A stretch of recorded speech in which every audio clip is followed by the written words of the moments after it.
NDA ప్రభుత్వం స్థాపించి 100 రోజులు పూర్తి చేసుకున్న సందర్భంగా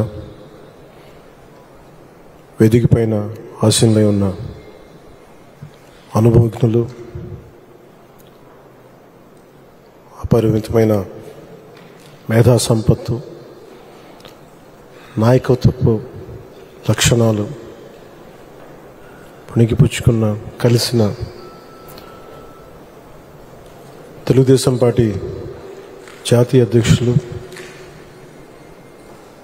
4సారి ముఖ్యమంత్రిగా ప్రమాణ స్వీకారం చేసిన శ్రీ నారా చంద్రబాబు నాయుడు గారికి నా హృదయపూర్వక నమస్కారం. భారతీయ జనతా పార్టీ అధ్యక్షురాలుగా చాలా సమర్థవంతంగా అలయన్స్ని ముందుకు తీసుకెళ్ళి విజయానికి కీలక పాత్ర వహించిన శ్రీమతి మేడం పురంధేశ్వరి గారికి, తెలుగుదేశం అధ్యక్షులు, రాష్ట్ర అధ్యక్షులు శ్రీ పల్లా శ్రీనివాస్, అత్యధిక మెజారిటీతో గెలిచిన శ్రీ పల్లా శ్రీనివాస్ గారికి నా హృదయపూర్వక నమస్కారం.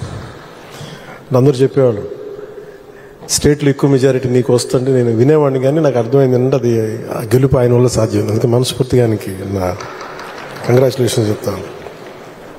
గెలుపు మెజారిటీ ఎవరిదని కాదు, కానీ సరైన వ్యక్తికి సరైన గెలుపు వచ్చినప్పుడు అది ఎంత ఆనందంగా ఉంటుందో నాకు పల్లా శ్రీనివాస్ గారిని చూస్తే అనిపిస్తుంది. ఆయన గెలుపు నాకు నిజంగా చాలా ఆనందాన్ని ఇచ్చింది, అంత భారీ మెజారిటీ. ఈ 100 రోజులు పూర్తి చేసుకున్నామంటే ఇది ఒక సరిగ్గా మీరు నన్ను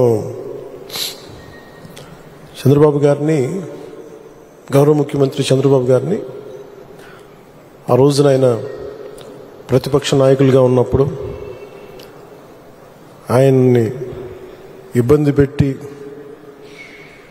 రాజమండ్రిలో పెట్టినప్పుడు, ఇక్కడ మన విజయవాడలో ఉన్నప్పుడు ఆయన మద్దతుగా నేను వస్తే ఆ రోజున నన్ను ఆపితే నేను ఆ రోజున ఒకటే మాట చెప్పాను అందరికీ, అప్పుడున్న అధికారులందరికీ, సరిగ్గా మీకు 6 నెలల్లో ప్రభుత్వం మారిపోతుంది, మీరు వెయిట్ చేయండి. అది అహంకారంతోటో గర్వంతోటో చెప్పలేదు, చాలా విసిగిపోయాం. మన విజయం ఇదే కూతవేట దూరంలోని ఇప్పటం గ్రామంలో జనసేన సభ పెట్టి వైసీపీ వ్యతిరేక ఓటుని చీలనివ్వం అని ఒక ప్రతిపాదన చేసినప్పుడు దాని వెనక తెలివితేటలు కానీ వ్యూహాలు కానీ ఏమి లేవు. ఒకటే ఒక లక్షణం ఏంటంటే లోపల గుండెల్లో రాష్ట్రం బాగుండాలి, విభజన దగ్గర నుంచి నలిగిపోతా వచ్చాం, బాగుండాలని ఒక్క బలీయమైన కోరిక తప్ప ఇంకేం లేదు దాని వెనక. కానీ అది సాధించడానికి ఎన్ని అవరోధాలు ఎదుర్కొన్నాం, అసలు జరుగుద్దా లేదా, ఒప్పించగలమా లేదా, ఎన్ని పడి పడి పడి కింద పడి మీద పడి ఈ రోజున ఇక్కడ గెలిచిన గౌరవ సభ్యులందరూ, ఎంపీలు కానీ ఎమ్మెల్యేలు కానీ అద్భుతమైన మెజారిటీతో గెలిచారంటే వైసీపీ వ్యతిరేక ఓటును చీలనివ్వకూడదని ఒక్క ఆకాంక్ష, ఒక్క బలమైన నమ్మకం, చంద్రబాబు గారి నాయకత్వం, సమర్థత, ఈ దేశాన్ని 3వసారి ప్రధానమంత్రిగా పగ్గాలు చేపట్టి ముందుకు తీసుకెళ్తున్న నరేంద్ర మోదీ గారి నాయకత్వాన, పురంధేశ్వరి ఆయన దిశానిర్దేశంతో, పురంధేశ్వరి గారి నాయకత్వంతో, తెలుగుదేశం నాయకులని చాలాసార్లు చెప్పాను, వాళ్ళందరి సమిష్టి కృషితోటి ఒక అద్భుతమైన విజయాన్ని సాధించాం. నాకు చాలాసార్లు అనిపించేది, ప్రతిసారి ఏం చెప్పాను, రోడ్ల మీదకి వెళ్తున్నప్పుడు మీరు గెలవరండి, ఇప్పుడున్న వైసీపీ గెలుస్తుంది, మీరు గెలవరు. ప్రతిరోజు బయట వాళ్ళు ఎవరు చెప్పేవాళ్ళు, మనతో పాటు పక్కన ఉండేవాళ్ళు చెప్పేవాళ్ళు మాట. అసలు నమ్మకం ఉన్నది ఎవరికి అంటే, అసలు చెక్కు చెదరని గెలుస్తున్నాం, కొడుతున్నాం, నెగిటివ్ థాటే ఉండకూడదు, 170కి 160 కొట్టాలన్న మొదటి రోజు నుంచి చెప్పింది శ్రీ నారా చంద్రబాబు నాయుడు గారు చెప్పారన్నమాట. మనం అనుకుంటున్నాం, చేస్తున్నాం, చాలా జాగ్రత్తగా ఉంటారు, వ్యూహాలు ఉంటాయి, అన్నీ ఉంటాయి. కానీ ఎక్కడా కూడా ఆయన దగ్గర నుంచి నేను నేర్చుకుంది కించిత్తు అధైర్యం లేదు, భయం లేదు ఆయన దగ్గర. అంటే ఆయనకున్న అపారమైన అనుభవం నేను ప్రత్యక్షంగా చూశాను. జాతీయ స్థాయిలో చూశాను, ఆయన రాజమండ్రిలో ఉన్నప్పుడు చూశాను. అసలు ఈయనకి నేను ఒకటే అనుకున్నాను లోపల కొంచెం, అంటే ఈయనకి ఏమి జరిగినా అసలు భయం అనేది ఏ క్వశ్చన్ లేదు ఈయనకి. అంటే ధైర్యం తప్ప. నాకు చాలా చాలా ఆనందం వేసింది. అంటే ఒక వ్యక్తి ఎన్ని ఒడిదుడుకులు ఎదుర్కొన్నా, నిస్సత్తువతో అయిపోయినా, కుటుంబ సభ్యుల్ని కించపరిచినా, ఎన్ని రకాలుగా ఆయన్ని అవమానాలకు గురి చేసినా, క్యాబినెట్లో తీసుకున్న నిర్ణయాలకి ఆయన్ని బలి చేసి ఆయన లోపల పెట్టి, ఎవరో అధికారులు చేసిన దానిపైన చెలవులు పలువులు కల్పించి ఆయన్ని పెట్టి ఆయన ఇబ్బంది పెడితే, ఆ రోజు నేను కలిసినప్పుడు అనిపించింది అసలు ఆయన గుండెల్లో చెక్కు చెదరలేదు ఆయనకి. ఆయన ఒకటే ఒక మాట అన్నారు, this is way of life, politics అది ఇట్లాగే ఉంటుంది, మనం భరిస్తాం ముందుకెళ్ళడం. నాకు అనిపించింది నేను ఆయన అలాంటి వ్యక్తి పక్కన ఉండి అడ్మినిస్ట్రేషన్ ఒకటి నేర్చుకోవడం, కష్ట సమయంలో అసలు ఎలా ఆయన్ని చూసి నేర్చుకోవాలి. ఒడిదుడుకులు, పొలిటికల్ ప్రాసెస్ ఒడిదుడుకులు ఉంటుంది. వ్యక్తిగతమైన దాడుల దగ్గర నుంచి కుటుంబ పరంగా అన్ని రకాలుగా. కానీ అట్లా తట్టుకొని అసలు ఎవరన్నా ఊహించలేం కదా. ఒక 53 రోజులు ఆయన్ని పెట్టి అలా ఉంచితే, నన్ను షూటింగ్లు చేయమంటే నేను చేయలేకపోయావాడిని. తప్పు సంకేతాలు వెళ్ళిపోతాయని నేను డేట్స్ ఇచ్చినా కూడా నేను ఆపేస్తాను ఆ రోజున. ఎందుకంటే ఆయన అంత సఫర్ అవుతా అని ఉంటే నేను బయటికి వెళ్ళి షూటింగ్ చేయడం కూడా నాకు ఇబ్బంది అనిపించేస్తుంది. నా ప్రొడ్యూసర్ చెప్పాను, 2 చేతులు క్షమించమని చెప్పాను ఆ రోజున. తప్పట్లేదు, నాకు రాష్ట్ర ప్రజల కోసం మారాలి ప్రభుత్వం, అందుకని చేస్తాను, దయచేసి మీరు అర్థం చేసుకోండి అని. అంత నేను చేయగలిగానంటే ఆయన తట్టుకున్న విధానం నన్ను కూడా ఎంతో కొంత ఒక చేయూతనిచ్చేలా చేసింది. నా స్వార్థం వల్ల వ్యక్తిగతంగా నేను ఎదిగిపోవాలి, నా కోరికల్లో రాష్ట్రం విభజన జరిగినప్పటి నుంచి ఈ రోజుకి మనం నలిగిపోతా ఉన్నాం. మనకి తెలంగాణలో మనం దాదాపు 3వ వంతున్నాం అభివృద్ధిలో. సంతోషం, మన తోటి తెలుగు రాష్ట్రం ఆనందం. మనం పోటీ పడాలి, ఎదగాలి అంటే అనుభవం, పొలిటికల్ ప్రాసెస్లో అనుభవం ఒకటి చాలా చాలా కీలకమైనది. తెలివితేటలు ఉండొచ్చు, అన్నిటికంటే కూడా అందరినీ సమన్వయపరిచి, అందరినీ ఆకట్టుకోగలిగి, అందరినీ ఒక దారిని పెట్టగలిగి, కొంత మెత్తదనంతో మందలిస్తూ, కొన్నిసార్లు గట్టిగా చెప్తూ, అలాంటి నాయకుడు వెంట ఆయన నాయకత్వంలో మేమందరం పనిచేయటం నాతో సహా చాలా చాలా నాకు ఆనందంగా ఉంటుంది. ఇలాంటి గడ్డు పరిస్థితుల్లో డబ్బు లేదు మనకి. రాగానే ఛార్జ్ తీసుకోగానే ఇవన్నీ ప్రోటోకాల్స్ ఉంటాయి, కానీ లోపల ప్రోటోకాల్స్ తగ్గ డబ్బులు లేవు లోపల. అలాంటిది ఆయన రాగానే ఈ 100 రోజుల్లో ఏమి చేసామని కీలకమని చెప్తే, ఏమైతే చెప్పారో మెగా డిఎస్సిని మేము పెడతాం, భర్తీ చేస్తామంటే 16,437 ఉపాధ్యాయ పోస్టుల్ని భర్తీ చేయడం.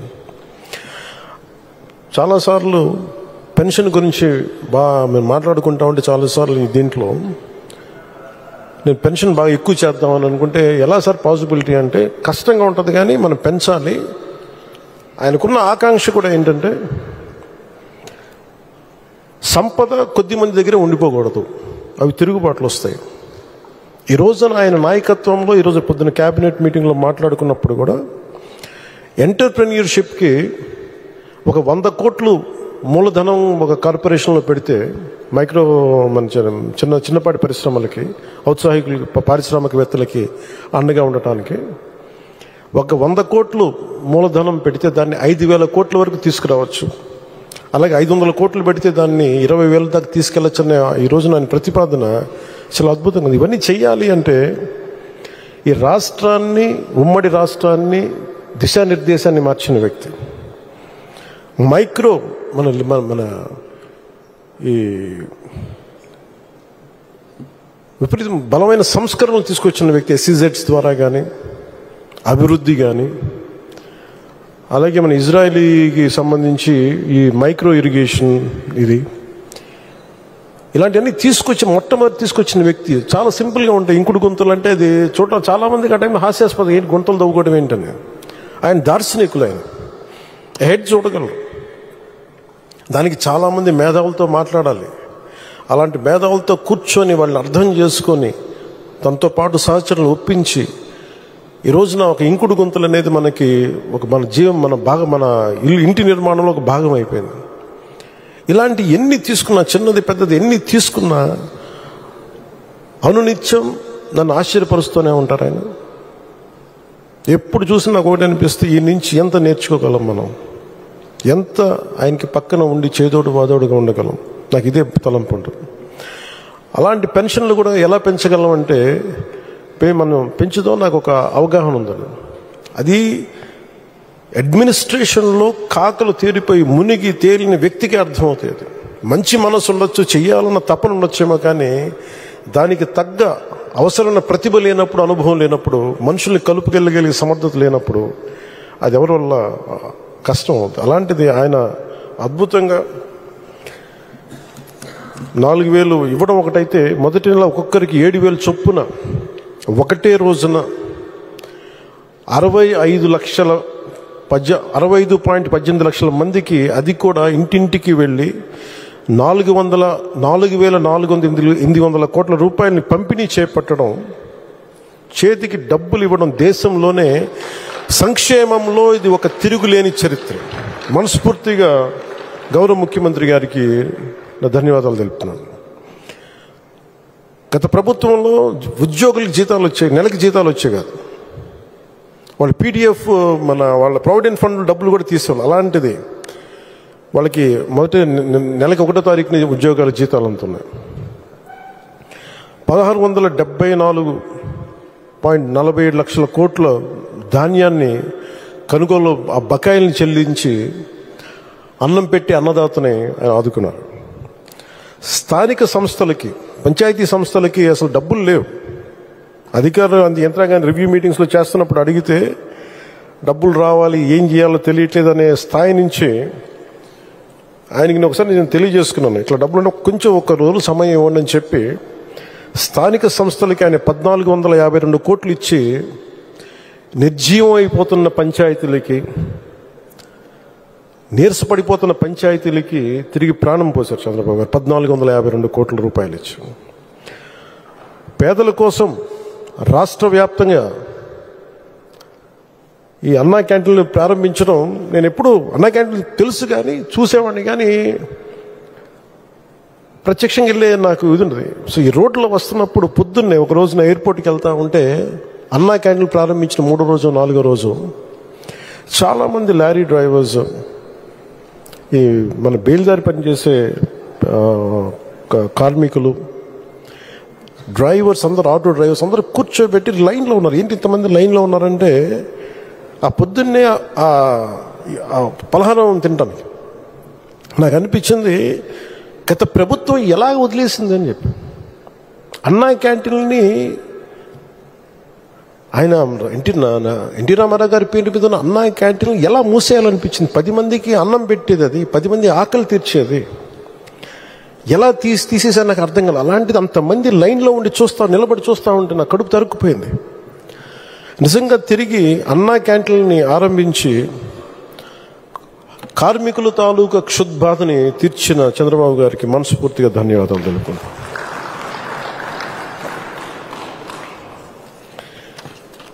ఒకసారి నేను పార్టీ ఆఫీస్లో ఉన్నప్పుడు ఒక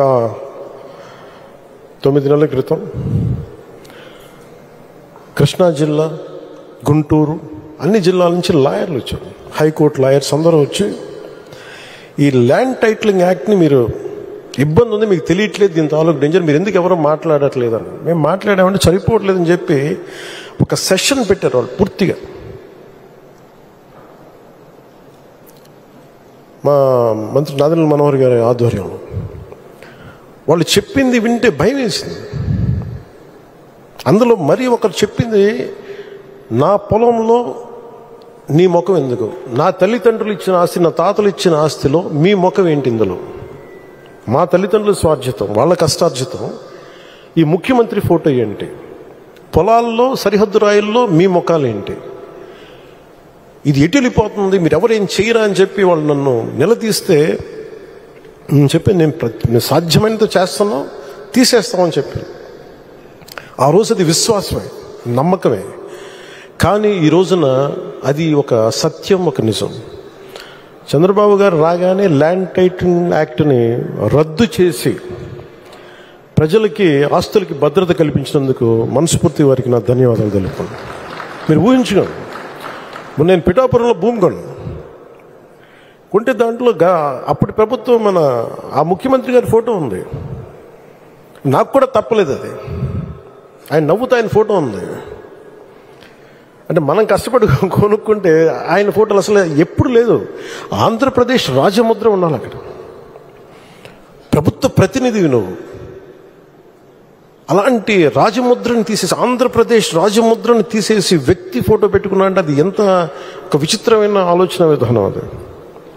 అలాంటివి తీసేసి తిరిగి ల్యాండ్ టైటిలింగ్ యాక్ట్ని, అంత డ్రకోనియన్ యాక్ట్ అది, అలాంటి యాక్ట్ని రద్దు చేసి ప్రజల్లో తిరిగి నవ్వులు తీసుకొచ్చినందుకు గౌరవ ముఖ్యమంత్రి గారికి నా మనస్ఫూర్తిగా నాకు కృతజ్ఞతలు, ధన్యవాదాలు.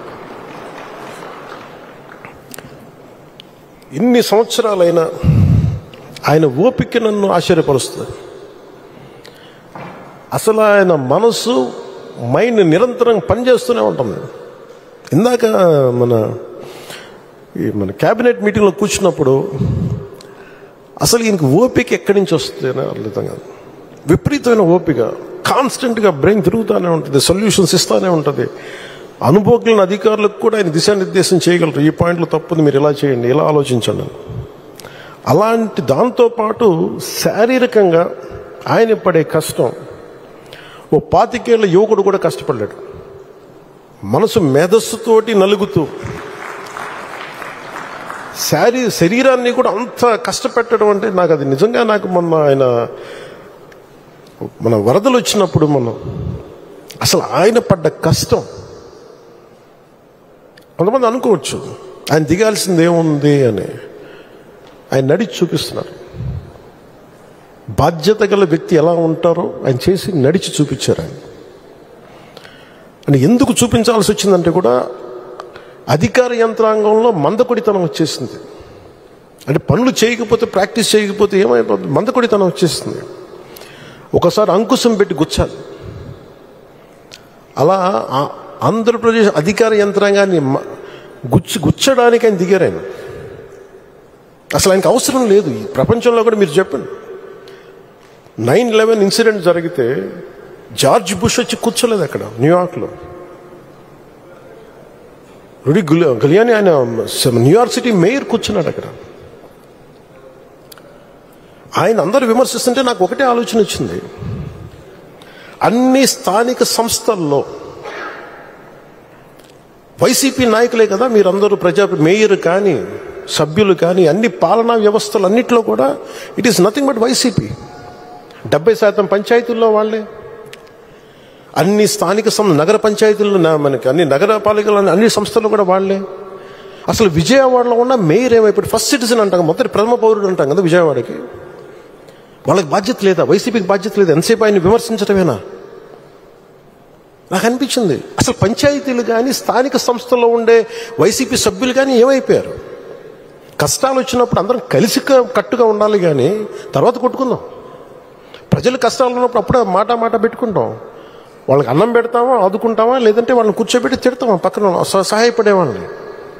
బురదలోకి దిగి, నీళ్ళల్లోకి దిగి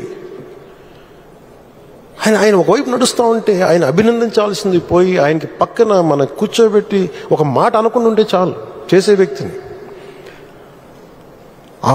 ఆ రోజున ఆయన పడ్డ కష్టం నాకు నిజంగా నాకు గుండె చెమర్చింది. మీరు ఆ రోజు ఇచ్చింది, వరదలు ఇచ్చింది, గౌరవ ముఖ్యమంత్రి గారు చెప్తాం, మీరు చాలా చాలా వరదలు ఉన్న ప్రజలే కాదు సార్, మీరు ఒక అధినేత ఎలా ఉండాలి, ఒక ప్రభుత్వాన్ని నడిపే అధినేత ఎలా ఉండాలి మీరు దేశానికి చూపించారు చంద్రబాబు గారు. మనస్ఫూర్తిగా ఇన్స్పైర్డ్ అస్. మీకు మాటలు పట్టడం కొత్త కాదు, కానీ మీరు చేసే మంచి పనుల్ని, మీరు చేసే ఈ కష్టాన్ని మేమందరం గుర్తించి మేము మీతో అండగా ఉంటాం. అలాగే నేను ఈ 100 రోజుల్లో కూడా కీలకమైన ఆంధ్రప్రదేశ్లో పంచాయతీరాజ్ సంబంధించి గ్రామీణాభివృద్ధి శాఖ సాధించిన పురోగతి మీకు నేను తెలియజేసుకుంటాను. 3 అంచెల స్థానిక సంస్థలకు నేరుగా 23-24 సంవత్సరానికి 15వ ఫైనాన్స్ కమిషన్ గ్రాంట్లు 2వ విడత దాని రూపొంది కింద 998.62 కోట్లు విడుదలయ్యాయి. అదనంగా 24-25 ఆర్థిక సంవత్సరానికి ఒక 10 రోజుల క్రితమే తుఫాను ఆ సమయంలో 1076 కోట్ల ప్రతిపాదనలు సమర్పించబడ్డాయి. ఇందాక వస్తుంటేనే మెసేజ్ వచ్చింది, అది కూడా ఆమోదం పొందింది, ఈరోజు శాంక్షన్ కూడా అయింది. ఎందుకంటే మన గౌరవ సభ్యులందరూ మాట్లాడుతూ మనకి పంచాయతీలకు ఉంది అంటే, మీకు పంచాయతీరాజ్ శాఖ తరఫున మీకు మాటిస్తున్నాం. నిధులు మెల్లిమెల్లిగా రావడం స్టార్ట్ అయినాయి. చంద్రబాబు గారు 10 సార్లు ఢిల్లీ వెళ్ళి మాట్లాడి ఆయన నాయకత్వ ప్రతిభతోటి, నరేంద్ర మోదీ గారి ఆశీస్సులతోటి ఆంధ్రప్రదేశ్ మెల్లిమెల్లిగా కోలుకోవడానికి ఆసరా ఉంది. దాంట్లో భాగంగానే ఈ రోజున పంచాయతీల్లో నిధులకి వస్తున్నాయి. గుంటల దగ్గర నుంచి రోడ్లు, కనెక్టింగ్ రోడ్స్, లేదంటే వాటర్, ఇవన్నీ కూడా మీకు చేయడానికి ముందుకు తీసుకెళ్తా ఉన్నాం. అలాగే మేజర్గా మనం చేసింది పంచాయతీలు, మీరు గుర్తుపెట్టుకోవాల్సిన 70% పంచాయతీలు వైసీపీపై గెలిచిన పంచాయతీలు. అందులో ఎన్నికలు జరగలేదనుకున్నది వేరే విషయం. కానీ ఆ పంచాయతీలకు కూడా ఎన్డీఏ, చంద్రబాబు గారి నాయకత్వంలో ఎన్డీఏ కూటమి ప్రభుత్వం తన మనాని భేదం చూడదు, మన పార్టీ తన పార్టీ అని చూడదు, అందరికీ సమానంగా మేము చూస్తామని, డబ్బులు కల్పిస్తామని అంటానికి చిన్న నిదర్శనమే స్వాతంత్ర దినోత్సవం మరియు గణతంత్ర దినోత్సవ వేడుకల కోసం గ్రామ పంచాయతీల వ్యయ పరిమితిని 5,000 జనాభా వరకు ఉన్న గ్రామ పంచాయతీలకు 10,000 రూపాయలు, 10,000 రూపాయల కంటే ఎక్కువ జనాభా ఉన్న వారికి 25,000 రూపాయలు పెంచడం అయింది.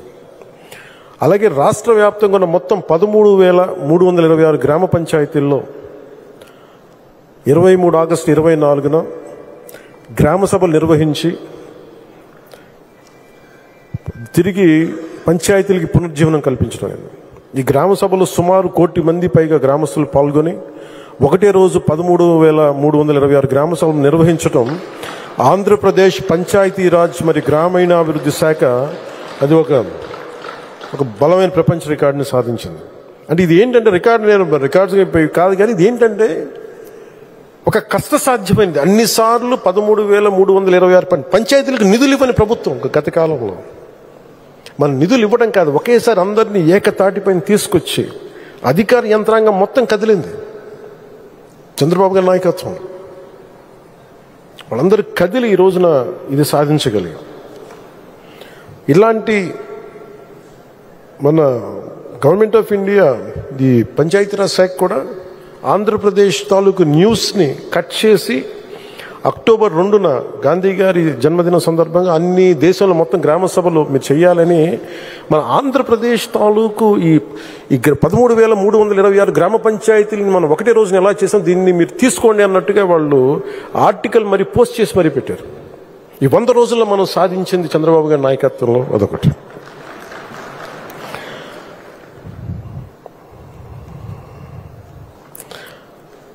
ఈ 24-25 ఆర్థిక సంవత్సరానికి రాష్ట్రీయ గ్రామ స్వరాజ్ అభియాన్ కింద వాళ్ళ వార్షిక కార్యాచరణ ప్రణాళికను ఆంధ్రప్రదేశ్ రాష్ట్రానికి 215.80 కోట్ల బడ్జెట్తో కేంద్ర ప్రభుత్వం ఆమోదం పొందడమైంది.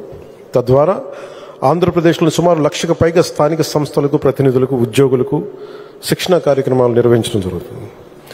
గ్రామ పంచాయతీలకు ఆదాయ వనరులు అభివృద్ధి చేయడం కొరకు వినూత్న కార్యకలాపాలకై ప్రత్యేక దృష్టి సారించడం, తద్వారా ఆర్థికంగా స్వయం సమృద్ధి పొందేలా ఆర్జీఎస్ఏ ప్రణాళికని రూపొందించాం.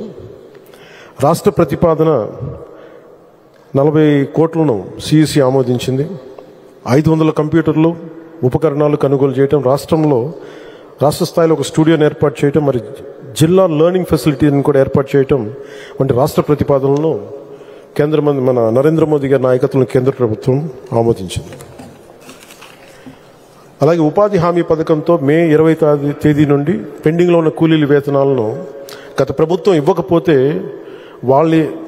పెండింగ్లో ఉంచిన వేతనాలని 2081 కోట్ల రూపాయలని మన చంద్రబాబు గారి నాయకత్వంలో కూటమి ప్రభుత్వం రాగానే 2081 కోట్ల రూపాయలని చెల్లించడం. ముఖ్యమంత్రి మాట్లాడతారు కదా, మేము కూర్చోబెట్టి క్లాస్ వార్ అని మాట్లాడతారు. క్లాస్ వార్ అంటే ఒక కష్టపడేవాడి శ్రమను దోచుకోవడం. ఈ నరేగా పథకం కింద, ఉపాధి హామీ పథకం కింద కూలీలు వేతనాలని ఇవ్వకుండా 2081 కోట్లని ఇవ్వకుండా, కష్టపడ్డ తర్వాత ఇవ్వకుండా అంటే మరి అది వాళ్ళు మాట్లాడతారు క్లాస్ వార్ గురించి. క్లాస్ వార్ మనం ఏం మాట్లాడాలి, మనం ఎంత నిలబడ్డామంటే భుజాల మీద మోసాం. అందుకనే చంద్రబాబు గారి నాయకత్వం 2081 కోట్ల రూపాయలని వెంటనే ఈ ఉపాధి హామీ పథకం కోసం కూలీల వేతనాలు చెల్లించడం అయింది. ఆగస్టు 23వ తారీఖు రాష్ట్ర వ్యాప్తంగా మునిపెన్నడు లేని విధంగా ఒకే రోజున గ్రామీణ సభ నిర్వహించని తెలుసు. అలాగే ఉపాధి హామీ పథకం ఈ ఆర్థిక సంవత్సరం సరిపడా 4,500 కోట్ల రూపాయల పనులకు గ్రామ సభలో ఆమోదం తీసుకోవడం అయింది. 46,745 ఎకరాల్లో ఉద్యానవన పంటల కొరకు మొక్కలు నాటడం జరిగింది.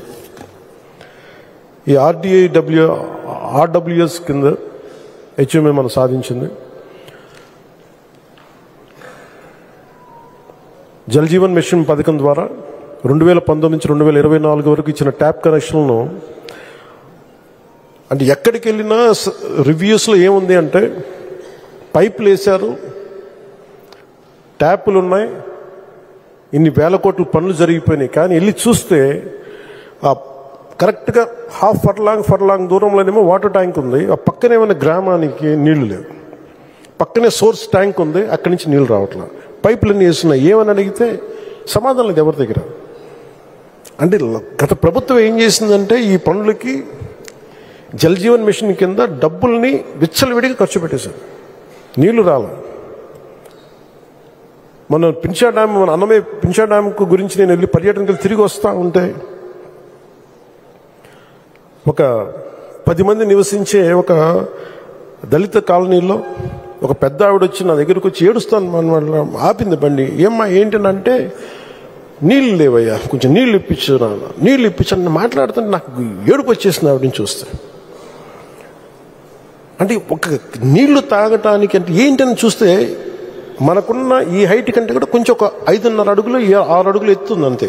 10 కుటుంబాలు ఉంటాయి, దాన్ని ఎవరు పట్టించుకోరు. నేను వెంటనే దాన్ని తీసుకొని పర్సనల్గా వ్యక్తిగతంగా మన ఆఫీస్ ద్వారా, డిప్యూటీ సీఎం ఆఫీస్ ద్వారా కూర్చోబెట్టి పంచాయతీరాజ్ అధికారులతో మాట్లాడి సరిగ్గా 10 రోజుల్లో లెస్ దెన్ 7-8 డేస్లో వాళ్ళకి తిరిగి నీటి సరఫరా చేయించడం జరిగింది. ఈ ఉదాహరణ మీకు ఎందుకు చెప్తున్నానంటే నిజంగా పని చెయ్యాలి అంటే పని చేయడానికి సంసిద్ధంగా ఉన్న వ్యవస్థ ఉన్నారు, అధికారులు ఉన్నారు. కానీ ఈ రోజున పని చేయించడానికి నాయకత్వం గత ప్రభుత్వం లేదు. మన ఎన్డీఏ ప్రభుత్వం జల్ జీవన్ మిషన్ని దేశంలోనే చాలా అత్యంత ప్రభావితంగా ఏ ఉద్దేశంతో అయితే ఇవ్వబడిందో ఆ ఉద్దేశాన్ని నరేంద్ర మోదీ గారి నాయకత్వం దేనికైతే ప్రవేశపెట్టారు సంపూర్ణంగా దాన్ని సాధిస్తాం చంద్రబాబు గారి నాయకత్వంలో. అలాగే పల్స్ సర్వే నిర్వహించాం. అసలు ఎన్ని కనెక్షన్స్ ఉన్నాయి, ఎంత నీళ్ళు వస్తున్నాయి, దాని మీద ఒక పల్స్ సర్వే చేశాం. సర్వే చేయబడ్డ మొత్తం కుటుంబాలు 87.47 లక్షలు. ట్యాప్ కనెక్షన్ ఉన్న కుటుంబాలు 53.80 లక్షలు. ట్యాప్ కనెక్షన్ లేని కుటుంబాలు 28.66 లక్షలు. ఇవన్నీ కూర్చోబెట్టి అసలు ఏ పనులు పనిచేస్తామని చెప్పి టోటల్గా కొత్త యాప్ని ఒకటి డిజైన్ చేశాం. అలాగే జల్ జీవన్ మిషన్ దాని తాలూకు స్ఫూర్తి ఏంటంటే అసలు నీటికి ఇబ్బంది పడకూడదు, తాగునీటికి ఇబ్బంది పడకూడదు, దాన్ని సంపూర్ణంగా తీసుకెళ్తాం. సత్యసాయి తాగునీటి ప్రాజెక్టు కోసం సత్యసాయి జిల్లాలో, అనంతపురం మరి సత్యసాయి జిల్లాలో 1325 గ్రామాలకి ఈ పథకం ద్వారా 16.22 లక్షల ప్రజలకి తాగునీరు అందించబడుతుంది. కానీ 8 నెలలుగా అక్కడ పనిచేసే కార్మికులకి జీతభత్యాలు లేవు. ప్రభుత్వం ఏర్పడిన వెంటనే వాళ్ళకి జీతభత్యాలు అయితే వాళ్ళు గత ప్రభుత్వం 8 నెలలుగా ఇవ్వలేదు. మనం వచ్చి 4 నెలలు అయితే 4 నెలల నుంచి పే చేయలేదు, వాళ్ళకు భరించారు. వెంటనే దృష్టికి తీసుకురాగానే, గౌరవ ముఖ్యమంత్రి గారి దృష్టికి తీసుకురాగానే వెంటనే వాళ్ళు నలుగుతున్నారు అధికారులు, వెంటనే మన కార్మికులు నలుగుతున్నారు, ఇబ్బంది పడకూడదని చెప్పి ఆయన దృష్టికి తీసుకురాగానే వెంటనే 30 కోట్ల రూపాయలు విడుదల చేసి కార్మికుల ప్రాణాలు కాపాడినందుకు మనస్ఫూర్తిగా చంద్రబాబు గారికి నా ధన్యవాదాలు తెలుపుకుంటున్నాను. గ్రామీణ నీటి సరఫరా మరియు పారిశుద్ధ్య శాఖతో నిర్వహింపబడుతున్న 112 నీటి నాణ్యత పర్యవేక్షణ ల్యాబొరేటరీలో పనిచేస్తున్న ఉద్యోగులకి 4 నెలలు పెండింగ్ జీతాల నిమిత్తం 4.17 కోట్లు విడుదల చేసి 526 మందికి ఉద్యోగుల సమస్యని పరిష్కరించడం జరిగింది. అలాగే అటవీ శాఖకు సంబంధించి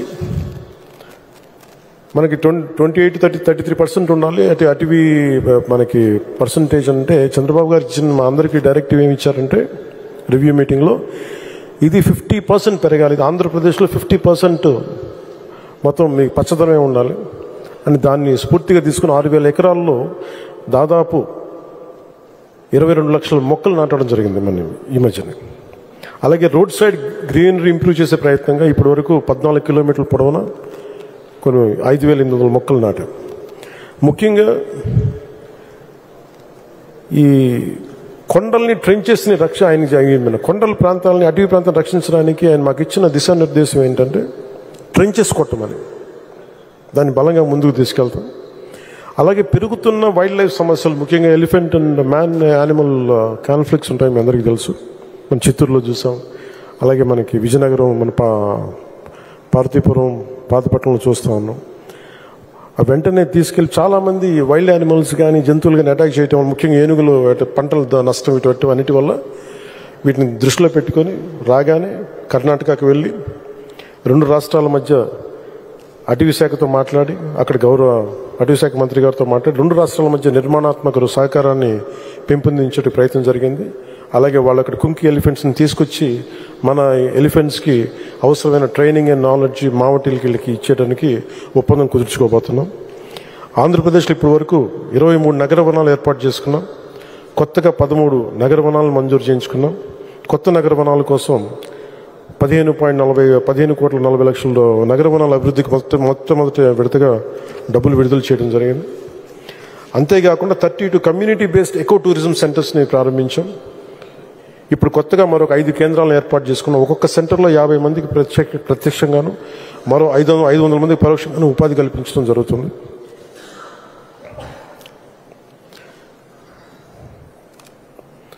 అలాగే వరదలకు సంబంధించి 403 ప్రభావిత గ్రామ పంచాయతీలో క్షేత్రస్థాయి కార్యదర్శులకు నీటి క్లోరినేషన్, సురక్షిత మంచినీరు, పారిశుద్ధ్య చర్యలు చేయాలని చెప్పి PR1 యాప్ ద్వారా ఆన్లైనింగ్ మానిటర్ చేయడం జరిగింది.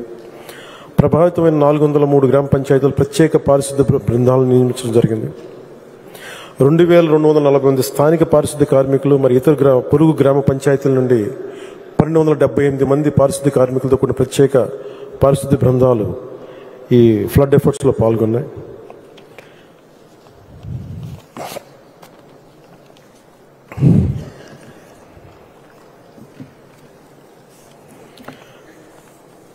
ముందస్తుగా చంద్రబాబు గారు ఆయన కష్టాన్ని చూసి మేము కూడా బాధ్యతతోటి కాకినాడ వరదలకి గురవబోతూ ఉంటే అక్కడ అందరితో అధికార యంత్రాంగంతో మాట్లాడి టోల్ నెంబర్ ఒకటి సమీక్షించి చర్యలు తీసుకున్న జిల్లా కలెక్టర్ కార్యాలయం, టోల్ ఫ్రీ నెంబర్స్, డివిజనల్ కార్యాలయాలు మరియు 21 తహసీల్దార్ కార్యాలయాలతోటి కంట్రోల్ రూమ్ ప్రారంభించాం.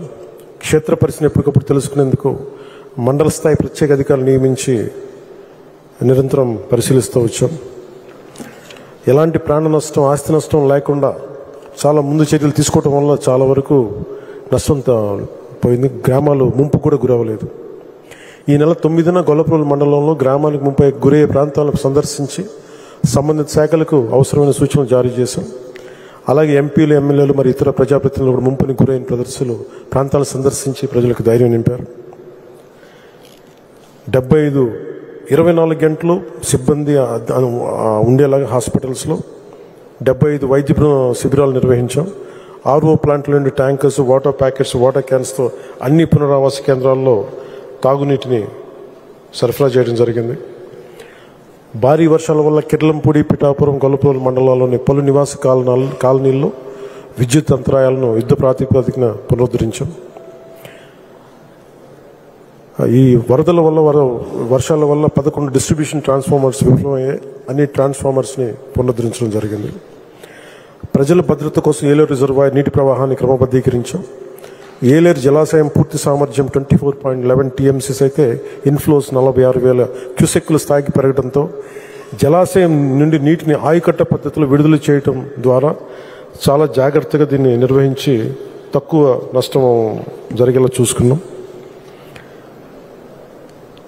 అలాగే సామర్లకోట మండలం వీకే రాయపురం గ్రామం వద్ద సుమారు 3,000 ఇసుక బస్తాలు ఉపయోగించి వెస్ట్ ఏలూరు డ్రైన్కి ఎడమ ఒడ్డు 6,300 కిలోమీటర్ల వద్ద గట్టును బలపరచడం జరిగింది. 3,000 ఇసుక బస్తాలు క్యాజురినా బల్లీలను ఉపయోగించి బిక్కవోలు డ్రైన్ నుండి కుడి ఒడ్డుకు చీడికి వద్ద బండ్ పాయింట్ని బలోపేతం చేశాం. AP state disaster management authority హెచ్చరిక అందిన వెంటనే కాకినాడ జిల్లాలోని 21 మండలాల్లో మొత్తం 60 పునరావాస కేంద్రాలను గుర్తించాం. 6 మండలాల్లో పునరావాస కేంద్రాలను ప్రారంభించి బాధిత కుటుంబాలకి వసతి కల్పించేందుకు అవసరం ఏర్పాట్లు చేశాం. 9వ తేదీ రాత్రి 5,000 మందికి భోజనం అందించాం. 15వ తేదీన ఉదయం 5,000 మందికి అల్పాహారం, 8,000 మందికి మధ్యాహ్నం, 10,000 మందికి రాత్రి భోజనం అందించాం. గర్భిణీల్ని బాలింతల్ని సురక్షిత ప్రాంతాలకు తరలించి పౌష్టికాహారం అందించాం. కిర్లంపూడి మండలం వీరవరం గ్రామంలో 15 మంది 20 మంది సభ్యులతోటి SDRF బృందం సహాయక చర్యల కోసం మోహరించి ప్రజల తరలింపు కార్యక్రమం నిర్వహించాం. పిఠాపురం మండలం రాపర్తి గ్రామం, కిర్లంపూడి మండలం రాజుపాలెం గ్రామాలు 15 నుండి 20 మంది సభ్యులతో కూడిన 2 SDRF బృందాలను రక్షణ సహాయక చర్యలు నిర్వహించాయి.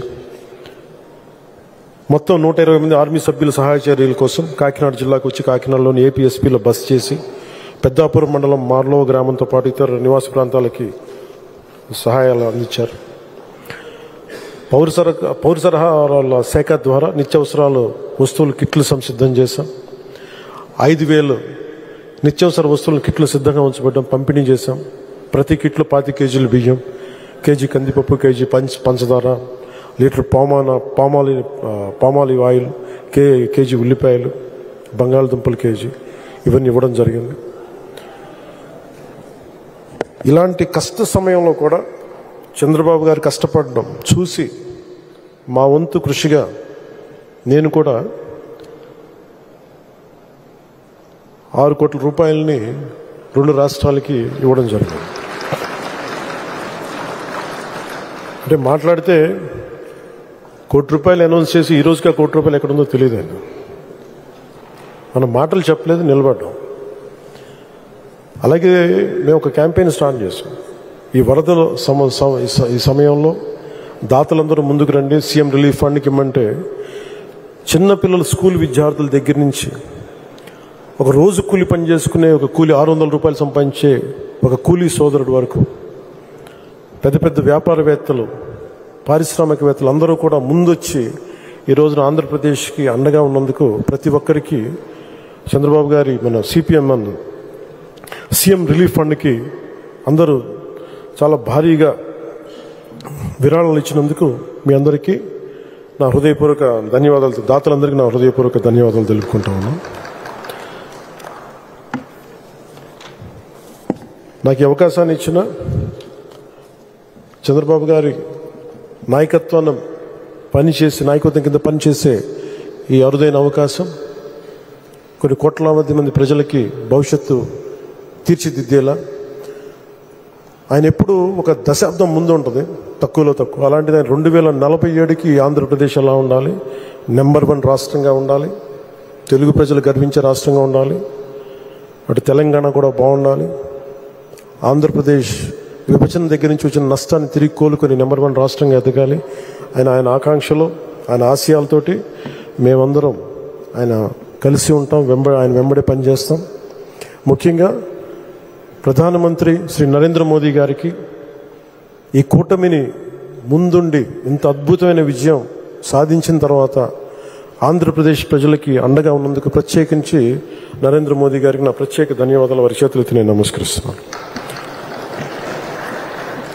అలాగే మనకి ఆ రోజున చాలాసార్లు చెప్పాను, తెలుగుదేశం పార్టీ నాయకులకి, అన్ని పార్టీలు చెప్పాను, మా పార్టీ వరకు చెప్పాను.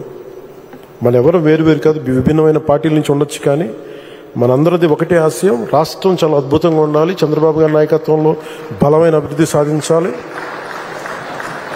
మనకి ఒక తల్లికి పుట్టిన 2 పిల్లలే ఒకలా ఉండరు, అలాంటిది 3 విభిన్నమైన పార్టీలు, కానీ ఆత్మ ఒకటే. So Bharatiya Janata party, Telugu Desam party, Janasena 3 వేరుగా కనిపించచ్చేమో కానీ వాళ్ళ గుండె లోపల మోగేది ఒకటే గుండె చప్పుడు. జై హింద్.